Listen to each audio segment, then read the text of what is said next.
wonder with 11 seconds on the clock and no timeouts, would they have time to have gotten that?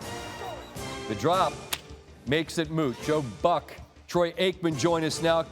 Good evening, gentlemen. I want to start right there. You guys have called a million games, and the execution there is right on time. The pass is perfect. If he catches that ball, you think they've got time to sprint up, spike it, and attempt a field goal? I think the one thing that could have happened, I'm with you, it would have been really tight and hard with no timeouts to get up there, spike it, kill the clock, give Boswell a chance, unless that throw led him straight out of bounds, meaning catch in the middle of the field. He was in front of the defender, run it straight out of bounds. Maybe they have a better shot that way, stopping the clock. But, yeah, you're right. It would have been close had he made that catch. Yeah, they work on that. They would have to catch it knowing exactly where he has to get to, and they didn't have any other options. So that would have been the test as to whether or not they could have gotten up and stopped it to give themselves an opportunity.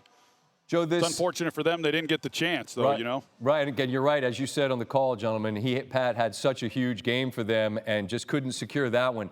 This Cincinnati team, as we all know, they dug the hole. As Joe Burrow said, nobody but us to blame.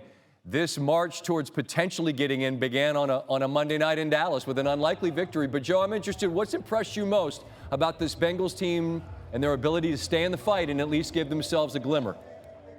You know, everybody would probably just point automatically to Joe Burrow with the year that he's had, and that would be an easy answer. I think it's Lou Anarumo. I think it's the job that their defense did down the stretch.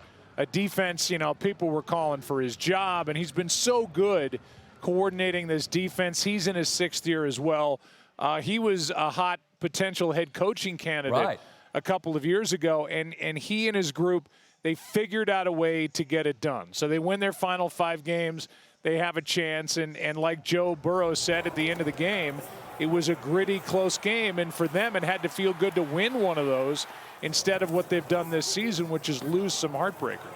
Troy, you played the position at a Hall of Fame level, and listening to your call throughout the evening, it's clear the respect you have for Joe Burrow.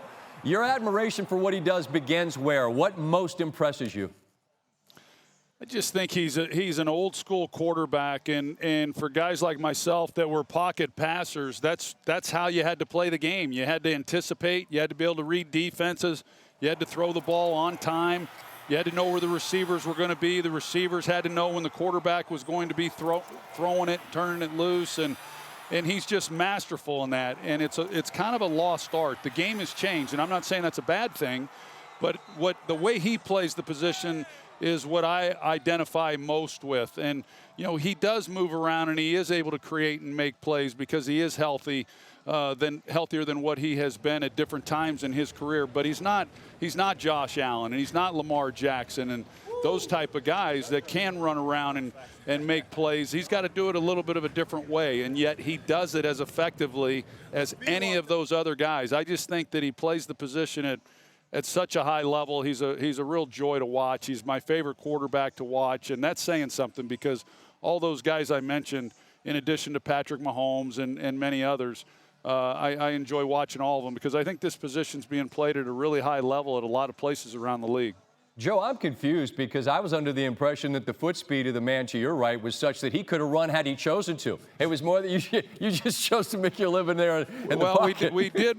We did remind you that I went to Oklahoma as a wishbone quarterback, right? I remember. I do remember that. Yeah, I remember that. And I think those days are long gone. I think he did at one point earlier in the year challenge Jameis Winston to a foot race. Yeah, I did that too. But I was joking. Serves. I was joking. Okay. So the truth comes out. And listen, the truth right now for Pittsburgh is not a pleasant thing to ponder because they are a playoff team. But fellas, they're limping in. They've played 4 consecutive games against teams that are either playoff teams or potentially one in Cincinnati. They've lost them all. Troy, I don't assume in a week you can become the team you hope to become. What does Pittsburgh do between now and next week? Man, I don't know, Scott. It's ugly. I mean, it's ugly, and they've got to be better on that side of the ball. Well, the good news was their defense that had been struggling played really well against an offense, as we know, who's been scoring a lot of points. So that part of it, I think they've got to feel good about. On the other side of it, it's just got to get a lot better. It's got to get better. The passing game has to get better. They run the ball a lot. They don't necessarily run it well. but you've got to throw the football better than what they have thrown it if you're going to do anything in the postseason. The fact that they're in the postseason is fortunate for them. I mean, when you lose 4 straight, right?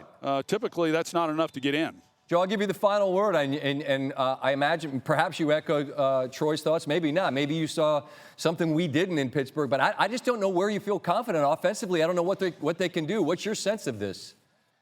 Well, I don't know how you come out of this game where George Pickens has 1 catch, no yards, 3 drops, and feel good about where you are. He missed 3 games with a hamstring.